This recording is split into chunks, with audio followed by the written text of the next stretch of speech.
welcome to another RodzSquad Retro Reviews. We're going to continue with our Ataris videos we've been doing lately. It's been really, October's been great for us when it comes to Atari, and we've been able to acquire quite a different bit of Atari games, a lot of Atari 2600 games, a video that we just recently posted, and different systems. So right now what we did was, and since myself and my wife, we never really had first-hand experience with the 5200 when it was released way back in 1982.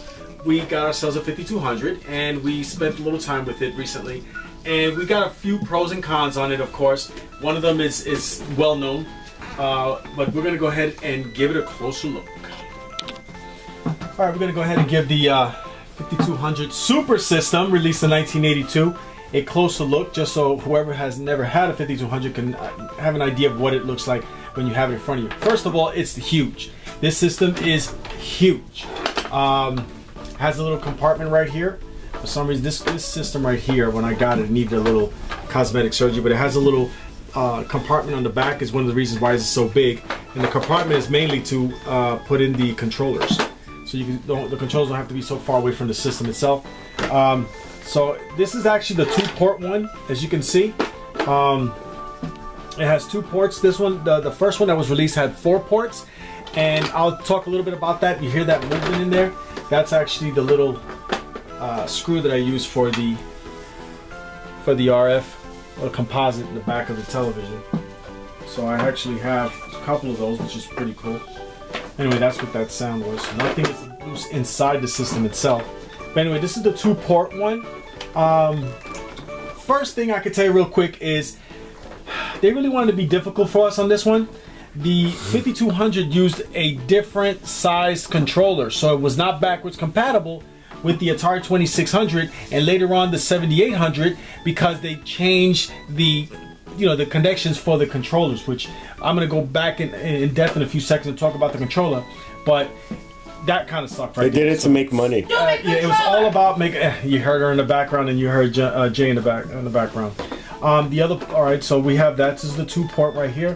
This is the power button right here. When you turn it on, you'll see a light which comes on. There you go, light that comes on. This is the port where you put the video games in. We'll talk about the video games real quick also. Video games are facing us in this one, right? Is that correct? Yes. Like that. Put it in. You can tell that's Miss Pac-Man. But we'll talk about that real quick. The back is really nothing in the back really, other than we have a location where you connect the adapter to it, and it has its own wire for the antenna, which you can wrap around the bottom. So that was a little convenient. You know, the Atari 2600 didn't have that part that you can wrap it on the bottom, but the system is monstrous. This is one. As you can look at it, it is completely monstrous. I actually have my 2600 Sixer right here, and compared to the Sixer, this is just monstrous. This is the biggest Atari system that was created. On top of that, it had a big, very heavy Atari power supply. It says power supply part NOCO187 whatever. Anyway, this is what it is.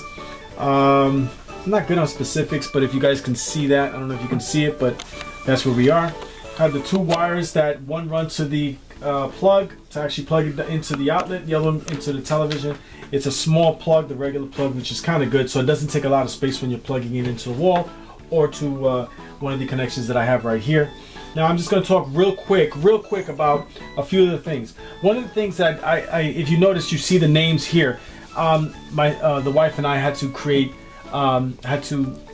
initial these and put names on them, because when you place them this way, you would not know what game you're getting. You'd actually have to pull the game out to see what game it is. So like this, it makes it a lot easier. So that's kind of a con. I don't know why they did that. They did have a couple, as you could see right here. Popeye had one, so some of the companies actually did have them. CBS Electronics right here, and I don't remember who did Popeye, but it doesn't matter. But that's one of the cons on that one.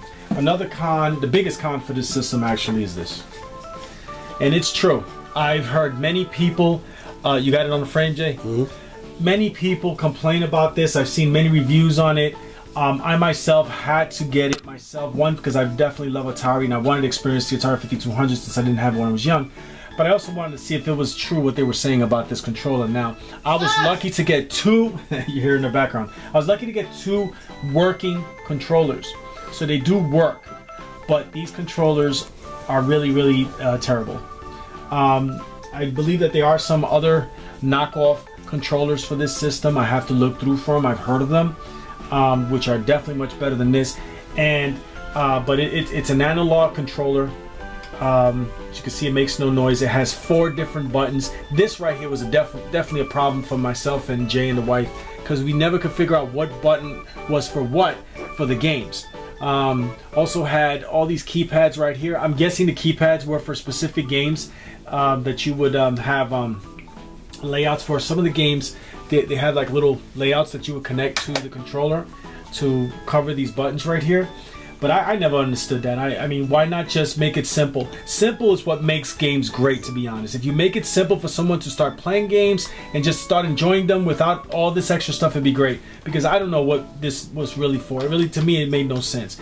But a plus is you had the reset button on the controller itself, so you didn't have to reach out, back in the days, reach over to the controller, because back for the Nintendo NES and the Sega Master System, you had to have the system near you so you could hit the reset button. I had the start button and a pause button on this, so that was pretty cool for its time. But other than that, I do not recommend. I mean, obviously, if you're a collector and you want to collect for this, you have to have the original just to have it. Make sure you have one that works, because there are many stories out there of people who've gotten the system and gotten home, and guess when it doesn't work. So funniest one is the AVGN 5200 review, where he went all crazy to try to get one. He finally got one and it still didn't work. So this is a huge con. This makes the system itself, to be ridiculous. And also, just to go back on the port real quick, with the 2600 and the 7800, you were able to use a Sega Genesis controller to play games.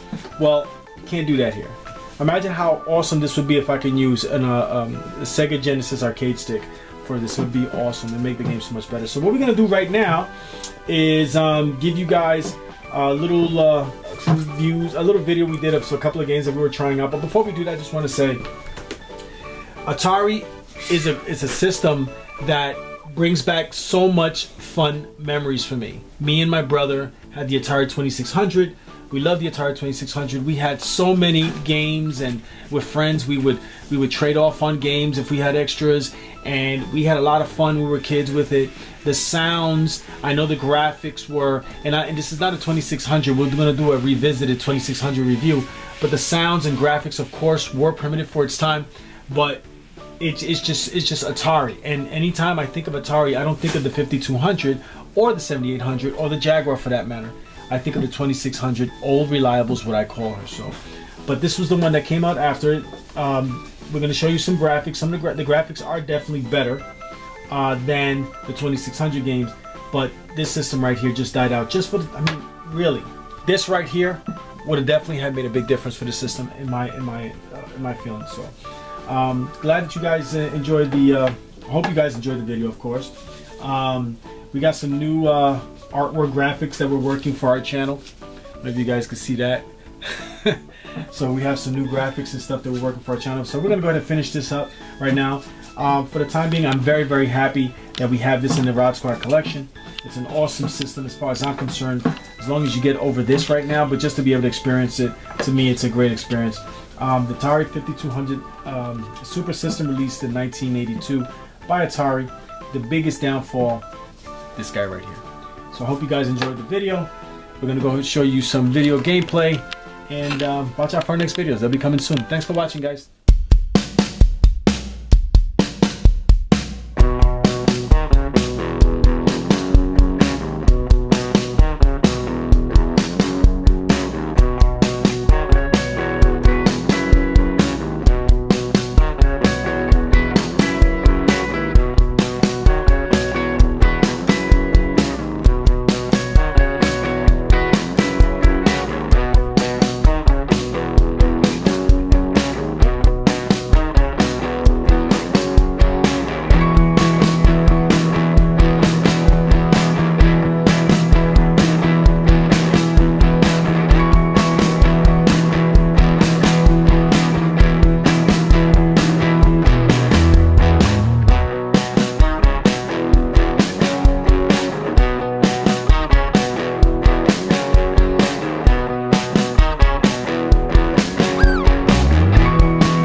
System. No other home video system can touch it. The new Atari 5200 Super System. It's as good as you are, maybe even better. Next time.